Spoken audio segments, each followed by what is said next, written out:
Hey guys, it's Mr. Miraie here and welcome back to a brand new top 10 list. So in today's video, I have something a little different for you guys, and that is a top 10 anime list. So in today's video, I'm going over 10 superpower anime with an overpowered main character. If you guys want to see more anime top 10 lists as well as more lists in general, be sure to tell me in the comment section down below. Also be sure to hit the like button and smash the subscribe button and hit the notification bell to get notified of my latest uploads. And with all that said guys, sit back, relax, and let's get straight into the list. Now at number 10, we have Brave 10. Izanami, a young priestess of Izumo, is forced to watch as a group of evil ninja burn her temple to the ground and slaughter the people within, leaving her no choice but to flee into the forest to escape the same fate. By chance, she stumbles upon Saizo, a masterless ninja from the Iga school. The two travel to Ueda Castle to ask Yukimura Sanada for help.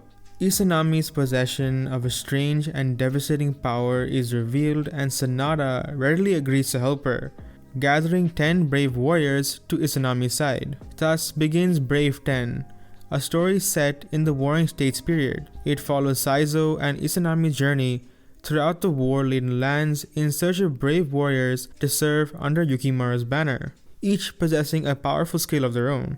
They'll have to travel far and wide, all while trying to fend off those who would chase after the dark power that she possesses to make it their own. Now at number 9, we have Mekaku City Actors. On the hot summer day of August 14th, Shintaro Kisaragi is forced to leave his room for the first time in 2 years. While arguing with his cyber girl, Ene, who lives in his computer, Shintaro Kisaragi accidentally spills soda all over his keyboard. Though they try to find a replacement online, most stores are closed due to the Obon festival, leaving them with no other choice but to visit the local department store. Venturing outside makes Shintaro extremely anxious, but the thought of living without his computer is even worse. It's just that his luck that on that day he finally goes out, he gets caught in a terrifying hostage situation. Luckily, a group of teenagers with mysterious eye powers who call themselves the Makushi Dan assist Shintaro in resolving the situation. As a result, he is forced to join their group along with Ene.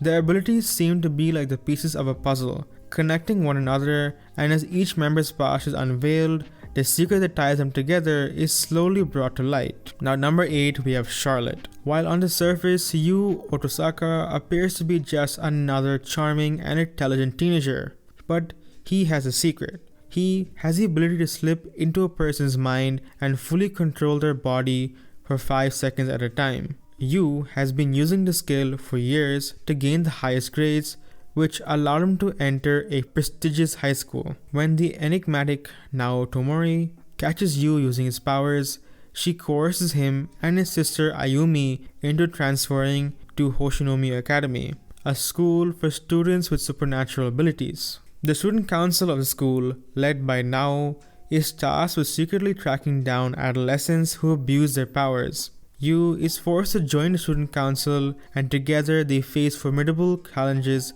that bring him closer to the shocking truth that his own seemingly incomplete ability might be more powerful than he could have ever imagined. Now, I have to say that Charlotte is created by the same people who made Angel Beats, and if you have seen that, you'll know that it does have a very sad ending. So do be, wary of a little bit of a sadness in this anime. Not as much as Angel Beats, but it's still there. Now number 7, we have Punchline. After escaping a bus hijacking with the help of masked superhero Strange Juice, Yuta Iridatsu finds his soul separated from his body and in the care of a perverse cat spirit, Chiranosuke. As a spirit, Yuta wanders around his residence, the Korei house, aiming to regain his body and observe the other residents. Meika Daihatsu, a genius inventor, Mikatan Naraguni, a cheerful idol, Ito Hikutani, a sharpened neat, and Nobura Chichibo, a spiritual medium.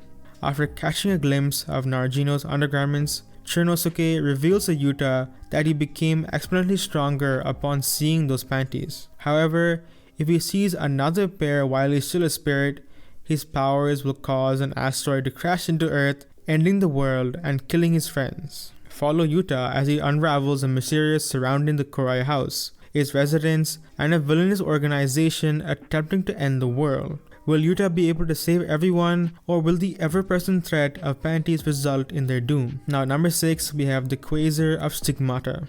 At St. Milahov Academy, a series of serial murders have taken place with all the victims being young women. Who is this rampant culprit, and which beautiful maiden will fall prey to his evil next? After a horrible day of being harassed by their classmates, the adopted sisters Mafuyu Oribe and Tomo Yamanobe stumble across an injured young man and decide to bring him back to their place to recover. That very night, Mafuyu ends up at the mercy of the infamous serial killer. Strangely, he demands not her life, but instead an icon left behind by Tomo's father. Luckily, Sasha, the mysterious young man that the sisters had taken in, comes to rescue just in time, helping Mafuyu avoid the same fate as the other victims. Sasha reveals that he is a Qwaser, an individual capable of controlling chemical elements by partaking in Soma, a miraculous essence found within the chest of women, capable of manipulating iron. Sasha crafts a giant scythe and slays the serial killer. He decides to enroll in the academy the next day, signaling the beginning of a very interesting school year. The Qwaser of Stigmata is an action-heavy story that doesn't shy away from its fan service. Join Sasha and his allies as they fend off the evil that is nearing in. Now at number 5, we have Fire Force. Spontaneous human combustion. A chaotic phenomenon that has plagued humanity for years, randomly transforming ordinary people into flaming, violent creatures known as infernals. While infernals may make up the first generation accounts of human combustion, the second and third generations became known as pyrokinetics, people gifted with the ability to manipulate and control their flames while remaining human. To combat the infernal threat and to discover the cause, the Tokyo Armed Forces, Fire Defense Agency, and the Holy Church of Seoul produced their answer, the Special Fire Force. Young and eager third-generation pyrokinetic Shinra Kusakabe, nicknamed the Devil's Footprints for his explosive ability to ignite his feet at will, becomes a member of the lively Special Fire Force Company 8, upholding the brigade's duty to extinguish the blazing infernals and lay their souls to rest. Shinra is determined to become a hero who will save the lives of those threatened by the flame terror. However, this is not the hero's game Shinra imagined.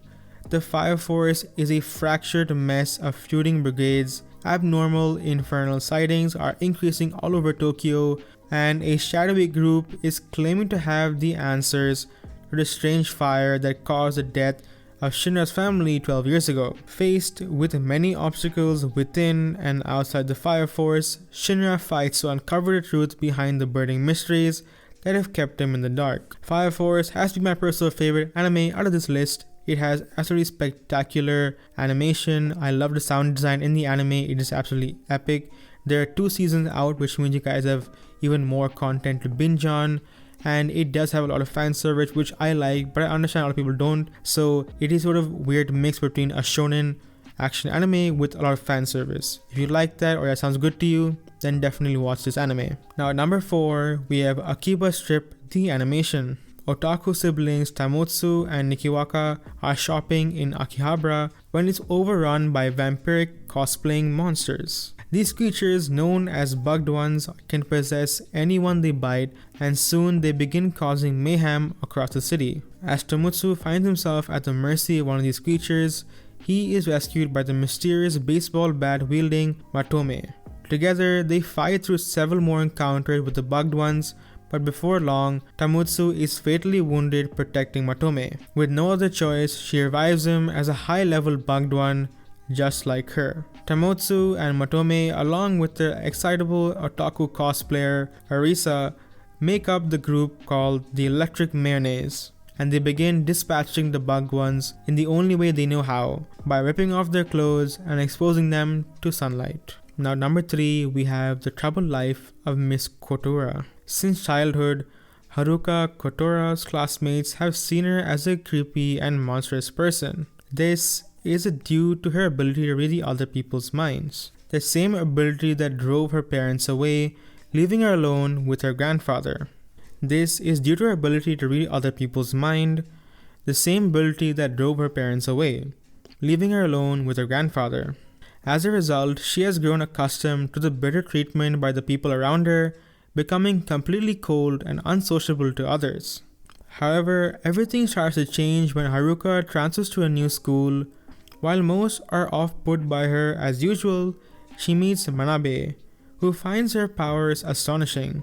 Manabe then proceeds to befriend Haruka, promising to never leave her no matter what happens.